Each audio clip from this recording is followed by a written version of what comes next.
Colorado, 1872. A young man stands blindfolded at the gallows in Silverton, the rope already biting his neck.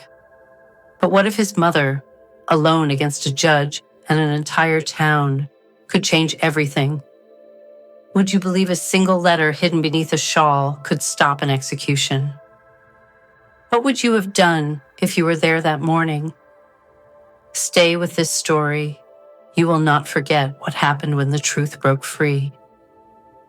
Welcome to WestDream Tales, where the Wild West comes alive through untold stories of courage, sacrifice, and redemption.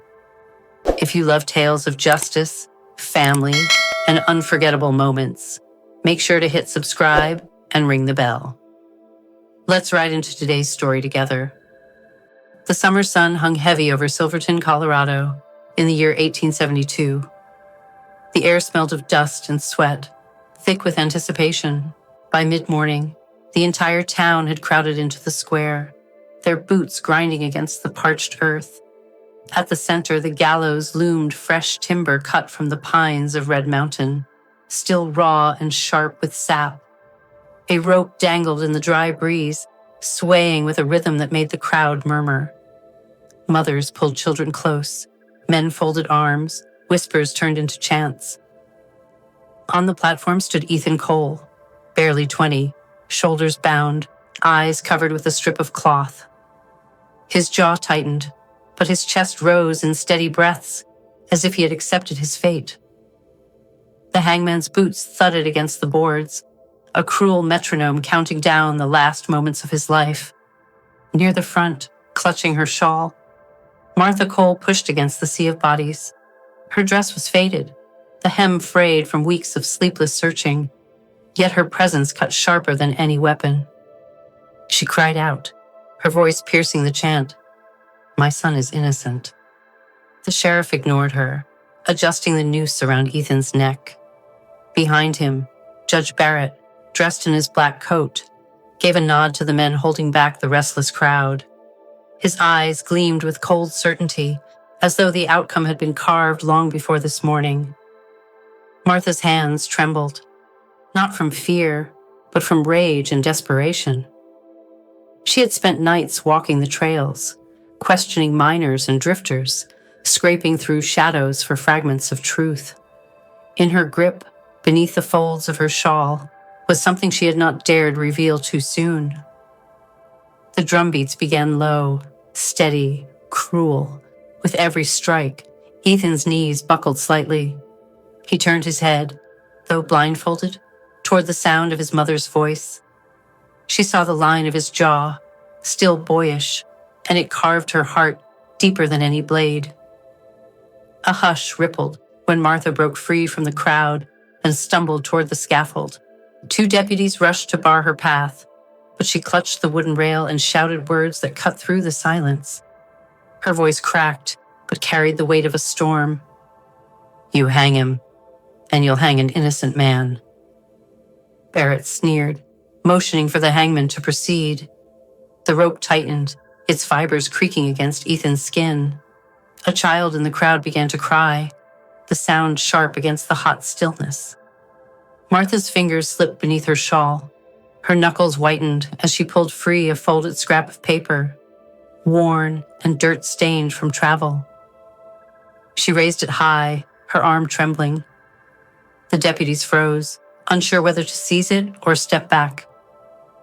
The crowd leaned forward, restless, as if something unseen had shifted. Whispers spread like wildfire, not yet clear, but dangerous enough to break the certainty Judge Barrett wore so confidently. Ethan exhaled, a breath that trembled on the edge of hope. For the first time that morning, the rope swayed not with finality, but with hesitation. And Martha, her body frail but her spirit unyielding, locked eyes with the town and shouted again this time, not as a plea, but as a command. The silence that followed was heavier than the rope itself. Shadows behind Silverton's verdict. The town of Silverton sat cradled in the San Juan Mountains, its streets lined with clapboard buildings and the clang of hammers from the nearby mines. The year was 1872, and the town was swollen with prospectors, gamblers, and merchants hoping to carve a fortune from the red stone hills beneath its surface. However, the place pulsed with secrets, each one hidden in the dust. 3 months before the gallows, the town had stirred awake to the sound of shattered glass and a gun's thunder. At dawn, the Silverton bank lay scarred, its doors broken, counters overturned, and coins scattered across the floor. Deputy Walter Kane was found lying in the alley behind, his service revolver still warm in his hand, but his chest still. The news spread faster than the mountain winds. By midday, Sheriff Dillard had posted a notice. Ethan Cole, a laborer at the bank the year before, was accused of murder and theft. In his cell, Ethan protested, his voice low but firm. He swore he had not touched a coin nor raised a gun, yet no one outside seemed to care. His name was linked to a pistol, engraved with the initials E.C., found beneath the broken window. The discovery was enough for Judge Barrett. Tall and lean, his black coat pressed sharp as a blade. He declared the trial would be swift. Silverton had no time for long debates. He said, not when law and order had to be shown. His words carried the weight of iron, and few dared to question them. For Martha, the news struck like a hammer. Ethan was her only child, born after years of waiting, raised on a patch of dry land south of town. She remembered his first steps on the wooden porch, the way his laughter carried over the wheat field, and the nights he read by lamplight. The thought of him branded a killer was more than she could bear. Neighbors whispered that Ethan had always been restless. They said he had left the bank under suspicion of gambling debts, that he wandered too often at night. Rumors clung to him like burrs on wool, spreading until truth itself became lost. Martha heard every word, but her faith did not waver. She visited Ethan in the jailhouse. The iron bars cut the air between them, but when he placed his hand against the cold steel, she matched it with her own. His eyes carried no fear, only frustration at being trapped by lies. That touch, brief and trembling, gave her the strength to fight. The weeks that followed became a blur of footsteps and questions. Martha walked the dirt trails to the Red Mountain mines, where Ethan had spent days hauling rock. She asked the miners if they had seen him the morning of the robbery, but most turned away. Fear of Judge Barrett's reach weighed on their tongues. One man, old and bent, muttered of a drifter with a scarred cheek who had been seen near the bank that night. His words were hushed, swallowed by the roar of the mining carts. But Martha clung to them. She pressed for details, but the man shook his head, warning her to let the matter rest. At the tavern on Green Street, she sought answers from the gamblers. The saloon smelled of whiskey and tobacco, lamps flickering over worn tables. When Martha asked of Ethan, laughter rolled through the haze. A card player mentioned a stranger who had lost heavily and stormed out before dawn. The description pricked her memory, though she could not yet place it. Days slipped into weeks, and Silverton grew impatient. Barrett announced the trial would begin in July, with or without further evidence. The courtroom filled with townsfolk hungry for a verdict. Witnesses spoke of hearing Ethan's voice near the bank, though none could say they saw his face. The engraved pistol was paraded before the jury like a relic of guilt. Martha rose in the gallery, her shawl slipping from her shoulders, and begged the court to see reason. Her words quivered, but rang clear. Ethan was at home that night, she swore, tending to a fever. She had kept the cloth he pressed to his brow, still damp with vinegar, but the judge waved her aside. Sentiment was not proof, he said. The jury delivered its verdict in less than an hour. Guilty. The sentence, death by hanging. The courtroom erupted with chatter, boots scraping the floorboards. Martha felt her legs weaken, yet she stood, gripping the rail, staring at Barrett's thin smile. In that moment, something within her hardened. Outside, rain swept across the mountains, washing the dust from the streets. Martha walked alone through the storm, her shawl soaked, her mind burning with resolve. If no one else would search for the truth, she would. She thought of Ethan's hand against the iron bars, the warmth that lingered in her palm. It was enough. She began with the boarding houses, asking keepers about strangers who had rented rooms in the days before the robbery. Most shook their heads, unwilling to tangle with the court. At last, a woman whispered of a man named Caleb Ross, who had stayed only 2 nights before, vanishing at dawn. He left unpaid meals and a trail of questions. Martha followed that thread like a lantern's glow in a cave. She traced Caleb's name through the mining camps, the freight wagons, the drinking halls. Each clue seemed to vanish just as she neared it, as though someone swept the tracks clean. Yet she did not turn back. Her nights grew longer, her days sharper, every step echoing with the memory of Ethan's steady breath. In late August, as the aspens began to turn gold, she returned to Silverton with little more than scraps of rumor. But scraps, she believed, could weave into truth if she held them tightly enough. She stored them beneath her shawl, folded with care, waiting for the moment when they might be seen. On the eve of the execution, she sat by lamplight in her small cabin. The wind rattled the shutters, carrying the voices of the town preparing for spectacle. Martha laid out the fragments, an old man's whisper, a gambler's hint, a woman's memory of Caleb Ross. Together they painted the faint outline of a shadow larger than her son. And as the flame flickered low, she closed her eyes and pressed Ethan's worn handkerchief to her cheek. Its faint scent of vinegar and earth lingered, tender as a promise. Her heart ached, but her will sharpened like a blade. Somewhere in the silence, she felt the story shifting.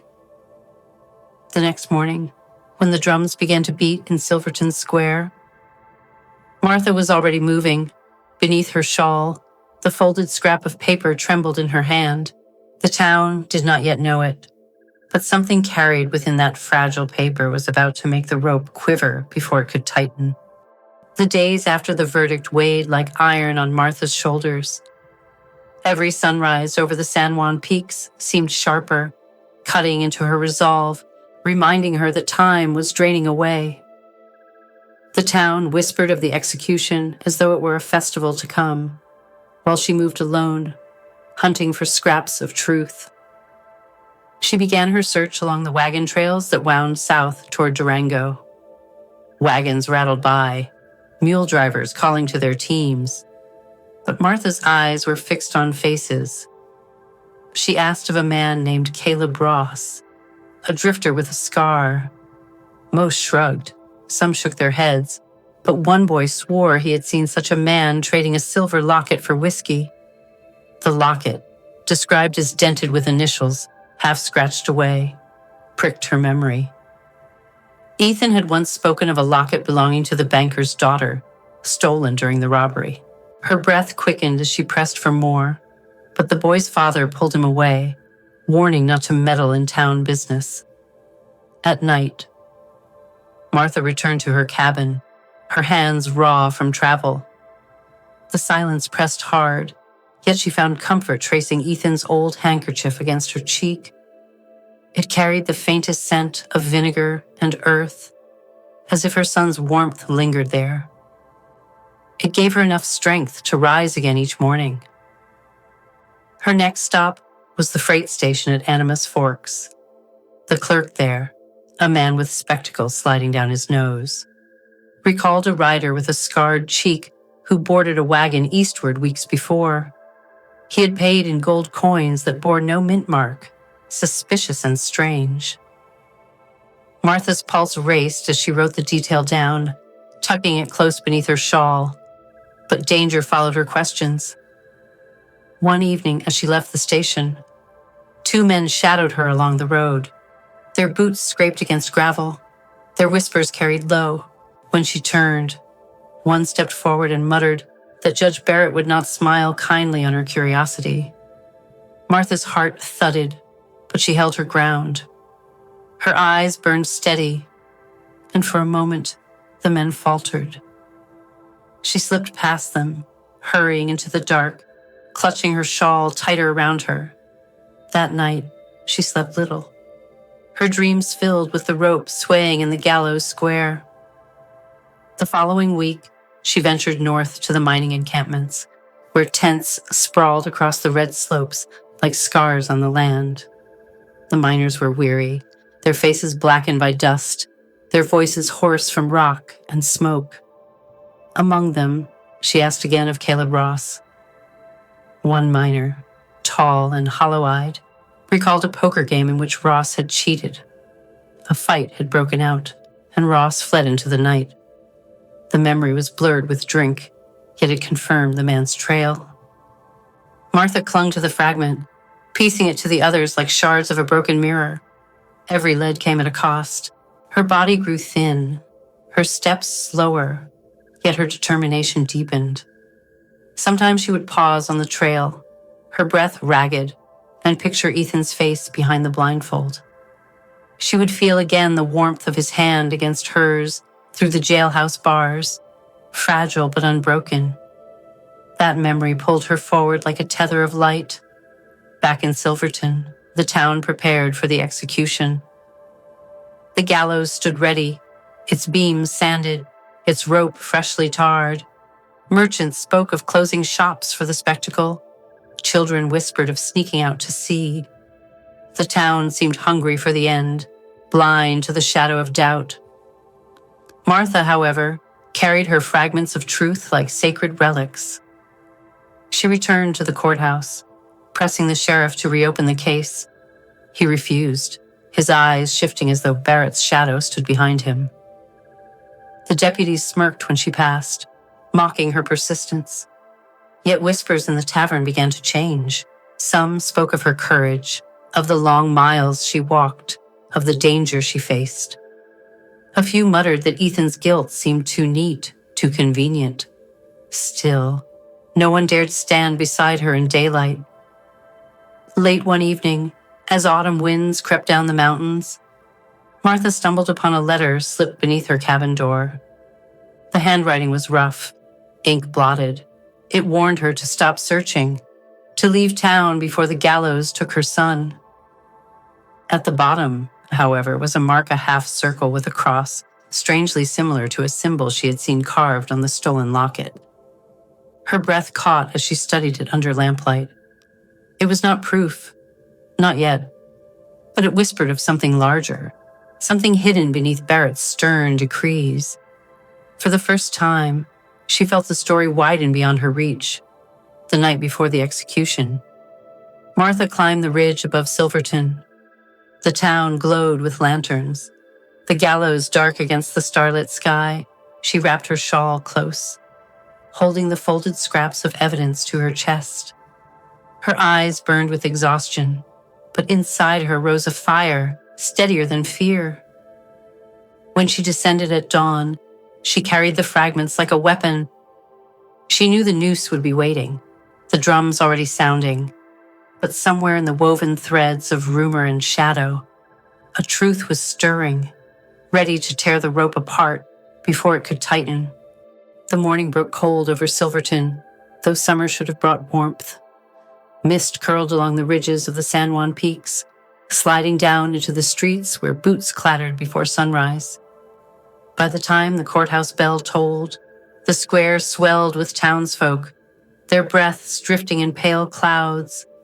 At the center, the gallows waited, grim and polished, as though crafted for a spectacle rather than justice. The rope hung steady, its fibers darkened with fresh tar, swaying faintly in the breeze. Children clutched at their mothers, while men crossed their arms and muttered of law and order. Ethan Cole emerged from the jailhouse in chains, shoulders bound but head unbowed. His face was pale, though calm, and his blindfold hid the flicker of his eyes. Each step against the scaffold boards echoed like a hammer striking a coffin lid. Behind him strode Judge Barrett, tall and rigid, his coat black as coal, his mouth curled in a thin smile. The sheriff followed, hand close to his revolver, while deputies kept the restless crowd at bay. A hush rolled through the square as Ethan was led to the noose. Martha stood among the people, shawl tight around her shoulders, the color drained from her cheeks. Nights without sleep had carved hollows beneath her eyes, but her spine held straight. Beneath the folds of cloth pressed a crumpled letter and scraps of rumor, warmer than her own heartbeat. The hangman lifted the rope, sliding it around Ethan's neck with deliberate slowness. The fibers rasped against his skin, and the sound seemed louder than the drums beginning to beat. Each strike rolled across the square, deep and merciless, counting down the breaths of a young man. Martha's body surged forward. She pushed through shoulders and elbows, her voice sharp against the rhythm. "Stop this. You cannot hang him." Some scoffed, others sneered, but the command in her cry cracked through the air. She reached the rail at the base of the scaffold, hands gripping wood until her knuckles whitened. Judge Barrett raised his hand for silence. His voice carried, cold as a mountain stream. "The man has been tried. He has been found guilty. The law will not bend." Applause followed, though uneven, as unease rippled through parts of the crowd. Martha's chest rose as she drew the folded paper from her shawl. She raised it high, the ink blotched but legible in the morning light. "You bury truth beneath fear, but this cannot remain hidden." Her voice trembled, yet carried like a bell struck in the fog. Two deputies lunged to seize her, but the crowd surged closer, pressing them back. Whispers spread through the bodies packed tight. What does it say? What proof does she hold? Even the hangman paused, his hand loosening on the rope. Barrett's eyes narrowed, his jaw locked tight as he barked for order, but his command was swallowed by the growing murmur. Martha's gaze fixed on him, unflinching. "You know this is no justice," she said, her words piercing through the stillness. The sheriff shifted where he stood, his hand slipping away from his revolver. The deputies faltered, uncertain, while the people leaned closer, their faces drawn to the letter like moths to flame. Barrett's authority, once unshakable, now trembled on the edge of collapse. Martha opened the letter with trembling hands. The words inside, scrawled and uneven, spoke of Caleb Ross, the scarred drifter of coins without mint marks, of orders whispered by a man in a black coat. Gasps spread, sharp and sudden, as the crowd caught fragments of the confession. Barrett's face blanched, his lips pressed thin. Ethan, though blindfolded, straightened his back as though hearing salvation in his mother's voice. The rope bit at his neck, but the air around him shifted. The drums faltered, then fell silent, leaving only the crackle of boots against the dust. From the far side of the square, a miner stepped forward, hollow-eyed and gaunt. His voice quivered as he spoke of a poker game in the mountains, where Ross had cheated and fled with blood still on his hands. Another man added his memory of the scarred drifter trading stolen goods in the dead of night. Piece by piece, voices rose, each carrying fragments Martha had hunted for months. They joined together in the open air, forming a picture larger than any one rumor. The crowd surged, some shouting for Ethan's release, others demanding Barrett answer. The square trembled with fury, the gallows no longer his stage. Barrett barked at the sheriff, but the man's eyes shifted uneasily, caught between the judge's command and the people's roar. Deputies faltered, their hands hovering above holsters but never drawing. The rope hung motionless, waiting for a verdict no longer written by the court. Martha climbed the first step of the scaffold, her hand brushing the weathered wood. She lifted the paper higher, her eyes fierce, though her body shook with fatigue. "You will not take him," she cried, her voice ringing through the mist. The silence that followed was heavier than stone. Then came the groan of the rope, not pulling tight, but swaying uncertainly in the morning air. Ethan exhaled, chest rising with a breath he had not expected. And the town stood suspended, caught between the shadow of betrayal and the weight of truth. The square held its breath. The rope swayed, not in finality but in hesitation, and the crowd pressed closer as if the very air had shifted. Ethan stood still, blindfolded, his chest rising with a slow, deliberate breath. Martha's hand trembled as she held the letter aloft. Her voice had gone hoarse, but the force of her words lingered. The people no longer looked at Barrett for command. Their eyes clung to her. Judge Barrett's face twisted, pale beneath the brim of his hat. He barked for order, yet his voice cracked against the roar that was rising from the square. For the first time, his authority faltered in the open air. The sheriff stepped forward, uncertain, his hand twitching at his holster. His eyes met Martha's, then swept across the restless faces around him. The weight of the town pressed heavy on his shoulders, and his stance shifted. The hangman lowered his hands from the rope. He muttered that he would not move until the matter was settled. His jaw clenched as though defying the judge himself. Murmurs rippled, and the crowd pressed in tighter. From among them, a miner shouted, "She's right, Ross was the one." Another voice rose, then another, until the square throbbed with stories of the scarred drifter. Fragments became a chorus, impossible to silence. Barrett's lips pulled into a snarl. He lunged to snatch the paper from Martha's grasp, but the sheriff stepped between them. A hush fell sharp as a blade. The judge's hand froze midair, his eyes dark with fury. Martha's knees weakened, but she stood firm, her body pressed against the rail of the scaffold. Ethan turned his head slightly, blindfolded still, as though sensing her nearness. The rope no longer felt like a sentence. It sagged in the morning light. The sheriff cleared his throat, his voice strained but steady. This cannot go forward, not until the truth is heard. Gasps spread through the crowd, the sound like wind through pine. Barrett's power, so long unchallenged, cracked before their eyes. The deputies shifted, uncertain whom to obey. One lowered his revolver, another looked away in shame. The tide had turned, and no order from the judge could pull it back. Barrett's fury boiled over. He shouted that the town would fall into chaos, that justice demanded firmness. Yet his words rang hollow, scattered by the voices around him. For the first time, fear glimmered in his eyes. Martha lifted her chin, her voice faint but unwavering. "You will not kill my son for your lies." The paper fluttered in her grasp, fragile yet unyielding, a symbol the crowd clung to. The sheriff moved to Ethan, loosening the noose with careful hands. The rope slid free, its creak swallowed by the roar that rose in the square.